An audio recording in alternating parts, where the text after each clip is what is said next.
My so-called life is sponsored by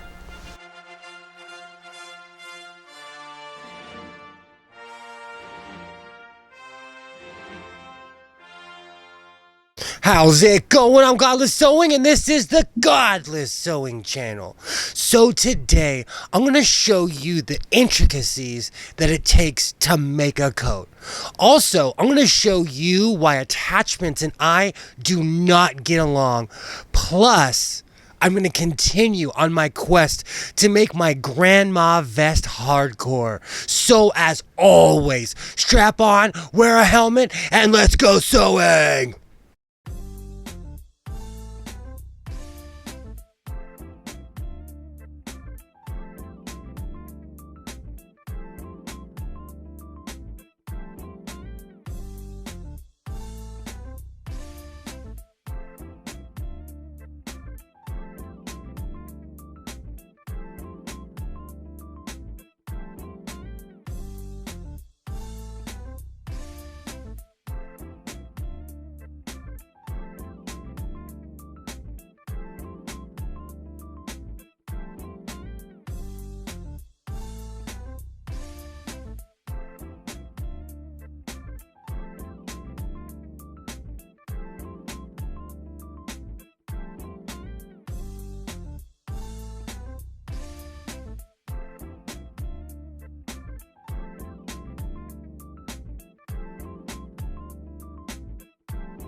You know, when I make jackets or cloaks or anything, this is the part that I love. When you line all your pieces up, you get everything together and everything starts taking shape. This jacket is coming out beautiful. I was going for a patchwork style, more of a like Godless Sewing and the Technicolor coat, but I had no idea that I still had a mile of gold fabric left. So I chose just to make more of a traditional coat. I'm adding burgundy to the sides, and this thing is turning into a 1970s couch. So I'm gonna start adding my sides. I'm gonna line everything up, and let's see how it comes out.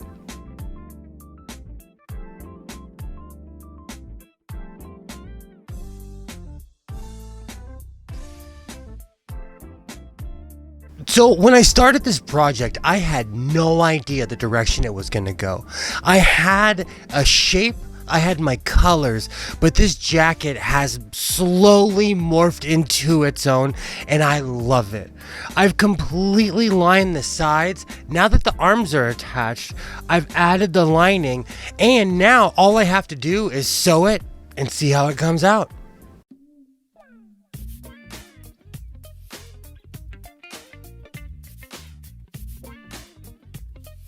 You know, I am nowhere near finished on this coat, but it's coming out well.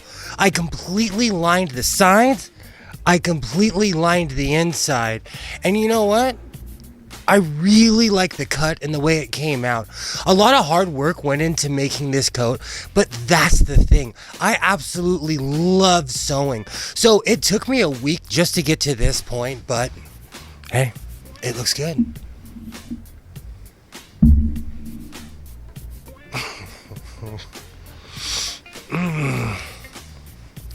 This jacket is hot as hell. As you can see, that jacket is so hot, I had to take it off. It is the middle of summer here in Southern California. So I want to hear from you. Should I keep the Mega Man cuffs on the coat? Should I put a zipper on? Should I add buttons? Let me know, because this is a process and I would love your input. So with that being said, like I always say, stay creative and keep sewing.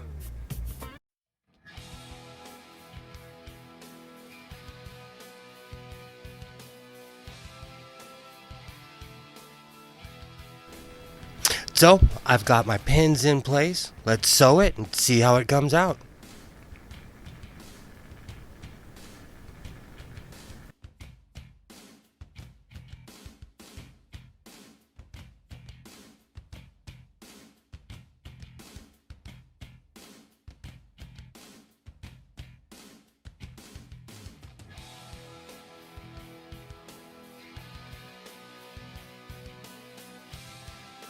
You know, I was not playing when I said I was going to put patches on someone's grandma's vest. This is coming out beautiful. It goes along with my crazy, goofy style, and I am loving how my grandma core vest is coming along.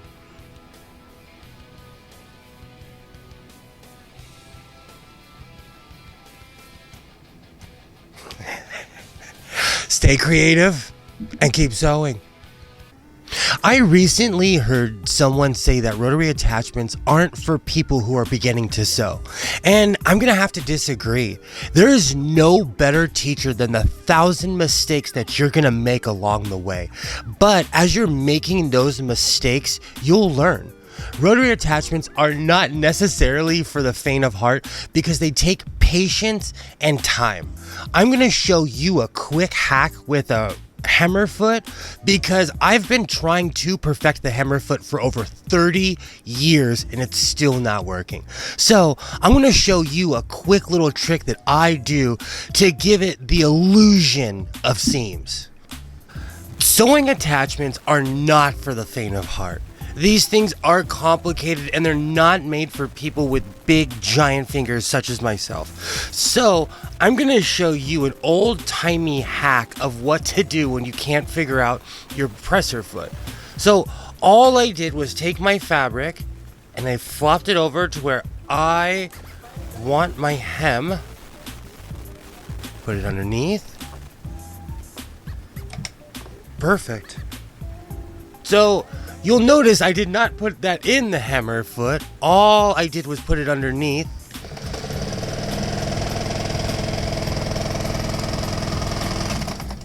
And it came out absolutely perfect.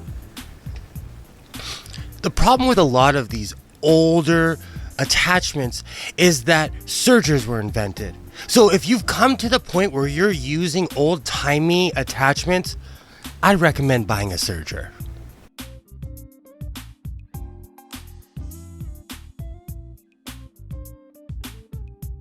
So it is no secret that I absolutely have no love for sewing attachments. And for as much as I hate sergers, I see a point to them. So if you've made it this far, I thank you. And as always, reinforce your seams, be yourself, and I will definitely see you next time.